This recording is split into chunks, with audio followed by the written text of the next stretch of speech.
everyone, I'm Dr. Flanders, one of the veterinarians here at DFL, and I'm going to be talking to you today about orthopedic foster care and what this means as a foster parent taking care of dogs and cats that have orthopedic surgery here in the shelter. So who is an orthopedic foster? This is a foster patient that has had surgery on their bones and requires special care for bone healing. So we do a couple of procedures here at DFL, some that our surgeons do and some that we have outside surgeons come in. And there are 4 main procedures that we do. So the first one is a femoral head and neck osteectomy. This is FHO. A tibial plateau leveling osteotomy, a TPLO. Fracture repairs, so this is done here with bandaging. And patella luxation. So there are 4 surgeries that we can do for this. It kind of depends on the case-by-case basis, which one we do. So the first thing we're going to talk about is the FHO surgery. So this is an image of the pelvis that we have here. You can see the pelvis itself, and then as well as the 2 ball and socket joints of where the femurs connect to the pelvis. So we want to note that this ball and socket joint is where most of the surgeries are going to occur when we do an FHO surgery. So typically animals that require FHOs have some sort of abnormality in the joint, making it painful or unable to be used properly. And when we perform an FHO, we are actually removing abnormal bone and cartilage to prevent pain. And so this is going to create a false joint where there is no ball and socket joint, but the surrounding muscles and tendons will hold the limb in place and create a more normal range of motion. So in this image, you can see that where the red dotted line is on the hip, that is where we would actually make the cut, taking away the little ball of the ball and socket. As an FHO foster parent, these animals are going to require 6 to 8 weeks in a foster home for rehabilitation, and the post-operative care is going to require taking care of the incision, antibiotics, pain management, and so this means giving daily oral medications, exercise restriction with controlled exercise, and tons of rehab. And so the physical therapy that goes into this is what's going to help create the best outcome. And so remember, with this surgery, we don't have any healing bones. We've taken bones out, and so it's going to be a big importance to keep going with the rehab and create the best muscles and tendons that we can to create that false joint.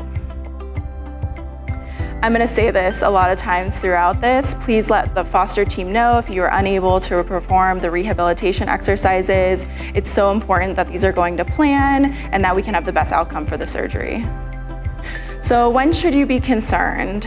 So discharge or opening of the incision over the hip, that can be a sign of infection, so we definitely want to get that looked at right away.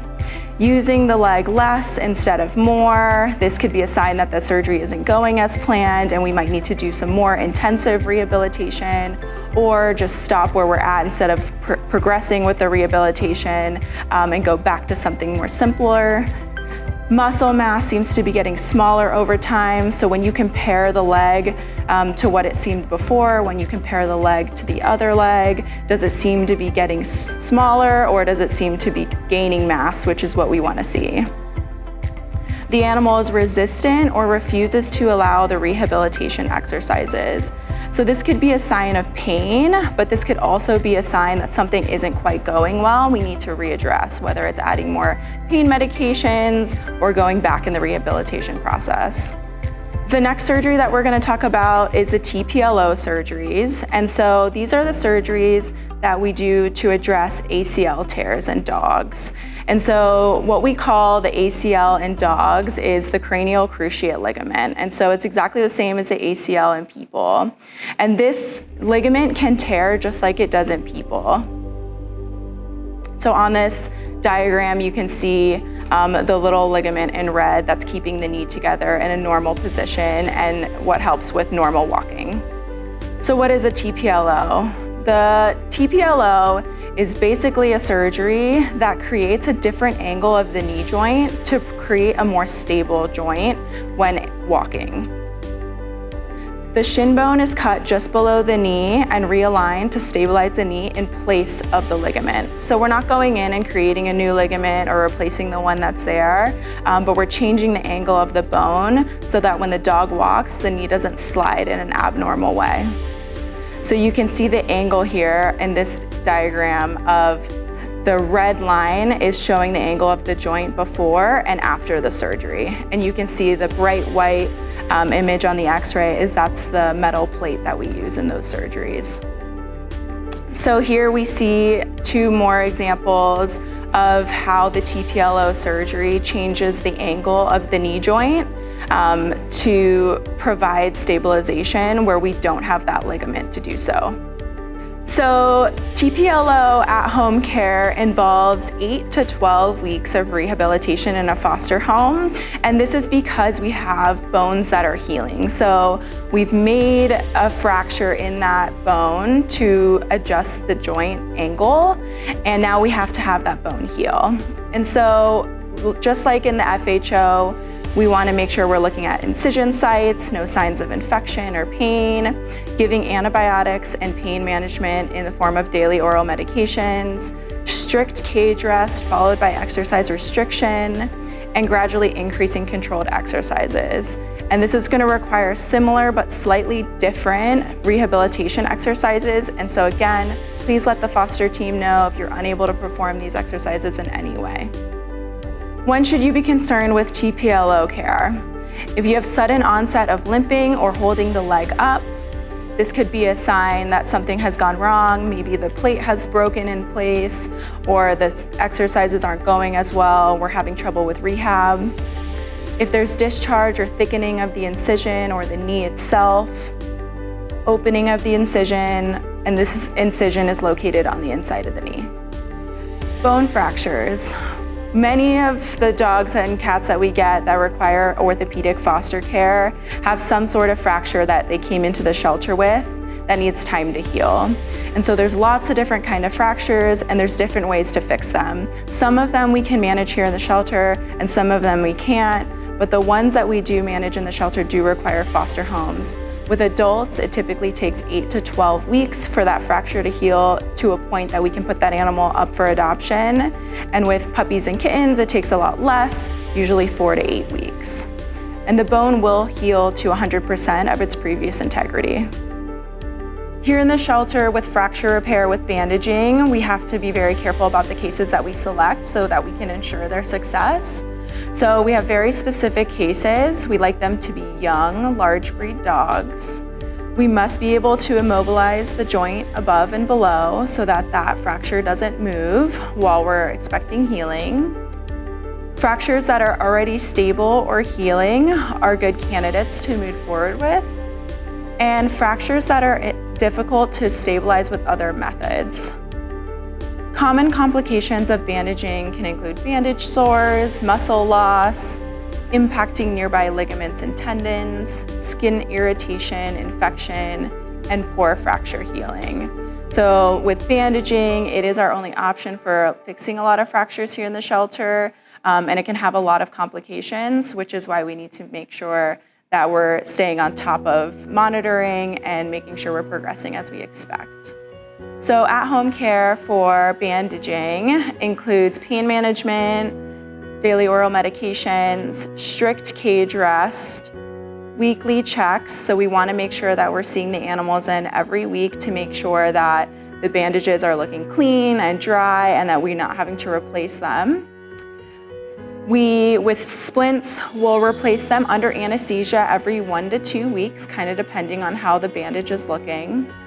And a big part of your job will be bandage care. So making sure that we're keeping the bandages clean and dry. We don't want them to be dirty. We don't want them to get wet walking outside.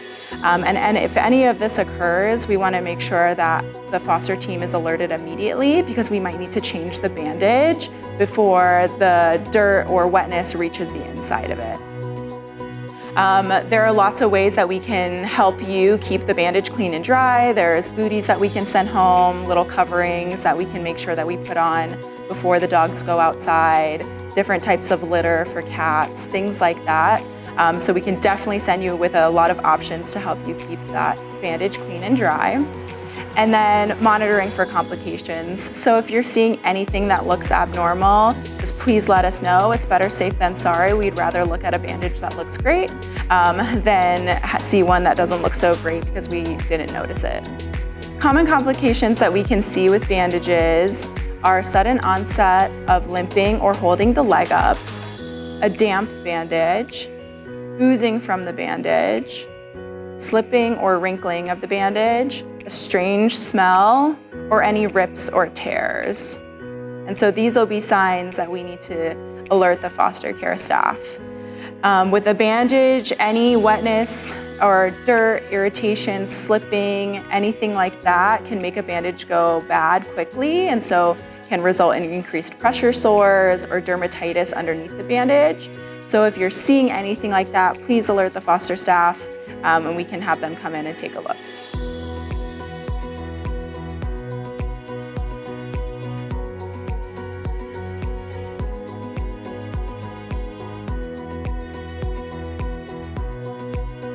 The last surgery that we're going to talk about for orthopedic foster care is patellar luxation surgery, and this requires rehabilitation similar to a TPLO. So in the diagrams here, we see a normal knee on the left-hand side, and the circle in the middle is the patella or the kneecap. And on the right diagram, we see that patella has slipped out of place, and that is what we call a luxation, when it's no longer sitting in the groove that it normally sits in, and it's moved one way or another to the side. We can see two types of luxation, so medial patellar luxation or lateral patellar luxation. This just means that it's moving to the inside or the outside of the groove that it normally sits in. There are 4 different surgical techniques that we typically have outside surgeons come in and do for luxating patellas. And the goal of these surgeries is to correct the point of attachment of the patellar ligament, to deepen the groove of the femur, to tighten the joint capsule, and to place an implant on the inside of the knee to prevent the patella from slipping out again. At-home care for patellar luxation surgery typically takes 8 to 12 weeks. This is going to include incision site care, antibiotics and pain management, strict cage rest followed by exercise restriction, remembering that we do have healing bones in this type of surgery, and gradually increasing controlled exercise. When should you be concerned? So similar to the TPLO and the FHO, sudden onset of limping or holding the leg up, discharge or thickening of the incision and or knee, opening of the incision on the inside of the knee, or if you're unable to perform the rehab exercises. Another thing to look out for is if we suddenly have a regression in the rehabilitation. So a dog that's doing really well for a couple weeks and then all of a sudden has to go back to previous easier exercises. So now that we've talked about each of the surgeries that we do, we're going to go into more specifics about the rehabilitation. The first thing that we're going to talk about is strict cage rest versus exercise restriction. So you'll see both of these terms used in the rehabilitation guidelines, and with strict cage rest, what we mean is very much that. So they're going to be in a kennel or a small room 24/7, only going outside for potty breaks on a leash, and you must be next to them, ensuring that they don't have any type of exuberant activity. With exercise restriction, they should be able to walk around the house when you're at home, but they must be in a kennel or a small room when unsupervised. And these are going to be the dogs and cats that can have a little bit more freedom as far as what type of motions they're allowed to do, but always supervised and controlled. So absolutely no running, jumping, off-leash activity, roughhousing, or bending or twisting motions, because these could really impact the success of the surgery. But what if we can't keep them calm? And so this is something that we see very, very commonly with our dogs that require orthopedic surgery, is that we just can't keep them as quiet as we need to. And for those dogs, we do have a couple different options as far as medications that we can use for anti-anxiety, and then some of them do have a side effect of sedation, which can be nice. The first one is trazodone, and then we also have gabapentin. These are the two of the most common. They typically aren't always sent home, and so if you feel like you have an animal that is just a little bit too high energy, let the foster team know and we can get you set up with some of these. For physical rehabilitation, we have very strict guidelines for each of the surgeries specific to what surgery that animal had. The foster staff will give you a handout with week-by-week instructions on which exercises to perform. Why do we do physical rehabilitation? This is going to help keep the muscles from shrinking and is going to build and strengthen muscles that are already there to get them back to what they were before that animal had the injury. It's going to help prevent scarring of the muscles and soft tissues after the surgery, help loosen any scarring already present from the injury that was treated, and keeps joints and soft tissue structures loose and strong. Sometimes things go wrong even if we did everything right. And so in some rare cases, even if we've adhered to the rehab exercises, we've done the strict cage rest or the exercise restriction, and we've done all the medications as outlined, sometimes surgeries can fail. And so if the surgery fails, most of the time, we can just amputate that affected limb, and they can go on to be tripods that live long and healthy lives. But sometimes it can result in euthanasia. The cases that do result in euthanasia typically have something else going on preventing them from having an amputation. And so they'll have diseases or injuries to other legs resulting in amputation being unethical. So typically these can be things like arthritis that make it unfair for the animal to bear weight on other limbs that are painful or things like that. They can have behavior issues making the patient not safe to care for while they're in recovery, and surgical site infections with contagious, resistant, and zoonotic bugs. And so anytime we have infections that we can't manage in the shelter, that can also end up in euthanasia. So now we'll go into the physical rehabilitation exercises one by one, and these will all be similar to the ones that are sent home in your packet when you take home a foster animal. And once again, please alert foster right away if you're having trouble with any of the exercises or you can't perform the exercises. It's much better for us to realize this sooner than have the animal go without certain exercises or things like that. The first exercise that we have is passive range of motion, or PROM. This exercise stretches the affected muscles and the soft tissue structures. So we have normal range of motion in our joints when we're walking or moving our arms. And when we have a knee that has had surgery on it or a hip that's had surgery on it, it's going to have an abnormal range of motion. And so by performing range of motion for this animal, we're helping creating a normal joint as well as strengthening the muscles around it. So the first exercise that we're seeing here is passive range of motion on the knee, and this is being performed in a dog that's laying down.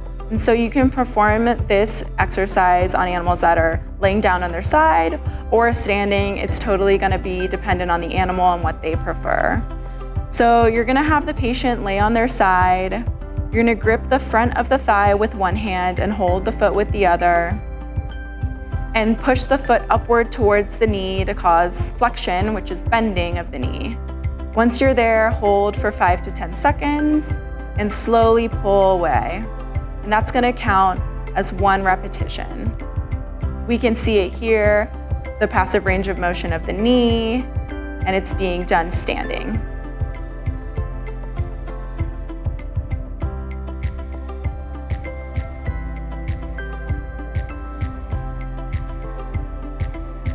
Here we see passive range of motion of the hip, where we grip the front of the thigh with one hand and stabilize with the other hand, pushing the thigh backwards to extend the hip, holding for 5 to 10 seconds, and then releasing.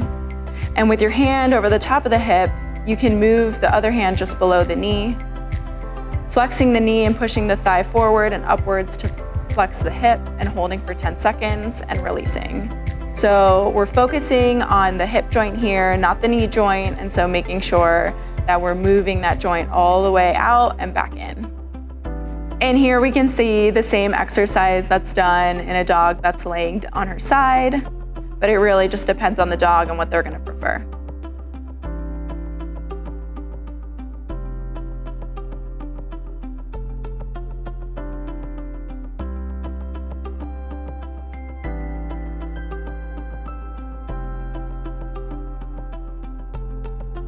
The cookie stretch is a stretch that we're gonna use to stretch out the muscles of the back and the muscles of the neck. And so these stretches are gonna need some type of motivator like a treat or a toy to get them to move in the direction that we want them to move. So here we can see, using the treat as a lure, I'm having the patient turn her head all the way until her nose almost touches the shoulder. And we're holding there for 2 to 5 seconds. And by just letting her kind of lick the popsicle stick that I have there. We'll do it all the way to one side and then repeating to the other side. And so again, this can be done on their side if they're laying down or if they're standing up, whatever the patient wants. And in this picture, we can just see kind of a top view of it, that they're really stretching all the way, nose is almost to the butt, and they're stretching out the muscles of the opposite side that they're turning to. So three-legged stands is exactly what it sounds like, and we're gonna be lifting either the front or the back leg, and this is gonna be the leg that did not have surgery on it, so encouraging the animal to bear weight on the leg that had surgery. So with a front leg or a back leg, whichever one your rehabilitation packet instructs to do, and we're making sure with each leg that we lift up, we're holding for 10 seconds. So here we can see on the left that we're doing a three-legged stand by lifting up the front leg.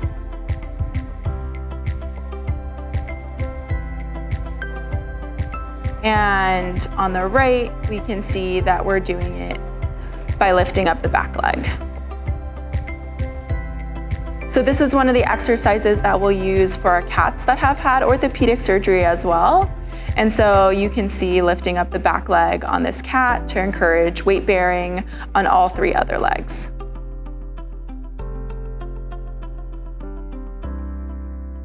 So backwards walking encourages the animal to use the leg that was operated on and strengthen the back, hip, and thigh muscles. So it's exactly what it sounds like. You're gonna be encouraging them to walk backwards. Typically using a treat or something like that to encourage them and motivate them, you'll have them just back up slowly and can see here that the dog is using all 4 of her legs to kind of navigate going backwards. Here are some examples of other things that you can use. Using a towel to try to encourage, if you have a very resistant patient, to slowly kind of pull them in the direction that you need to. Unbalanced standing and hip leans. These are exercises that are going to strengthen the core, back, and hip muscles. Hip leans typically take place on a surface that is uneven, like a dog bed or a couch cushion, something like that. You'll gently apply pressure to the hips in all directions, so side to side and forwards and backwards, and just kind of putting pressure to make them lean in each direction for 1 to 2 seconds. We don't want them falling over or anything like that, but just enough pressure that they want to readjust where the force of their weight is on each leg.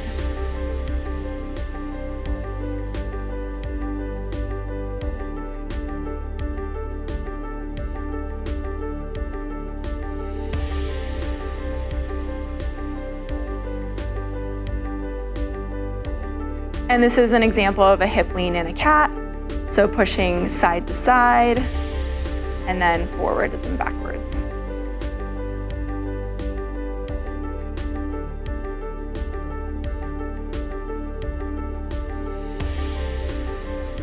Again, this is an exercise that you could use a towel to kind of help you move the gravity of that animal in one direction or another.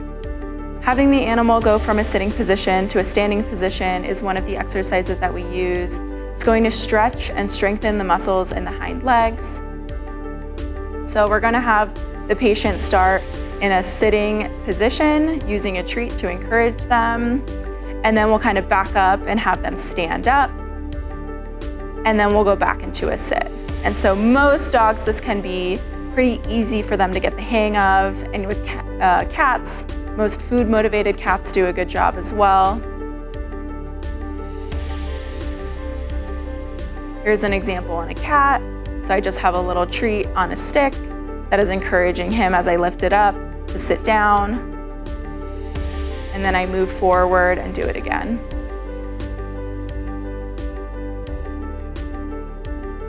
Having the animal go from a down position to a stand is similar to a sit stand, but a little bit more intense and requires a little bit more muscle use. So I have this dog who has never learned down before in a seated position, and I'm just encouraging her to lay down by slowly bringing the treat that I have down to the ground and then pulling it forward. And this is encouraging her to go into a laying position from that sitting position. And then she'll come back up and we'll repeat the exercise. The incline stand encourages weight bearing on the hind limbs and helps to strengthen the core, hip, and thigh muscles. So you can use anything for them to stand on, about 4 to 6 inches high, but it can be a little bit higher if you can't find something similar to that. We're gonna make sure that both hind feet are on the ground, and then we'll have them hold the position as long as is instructed in your handout.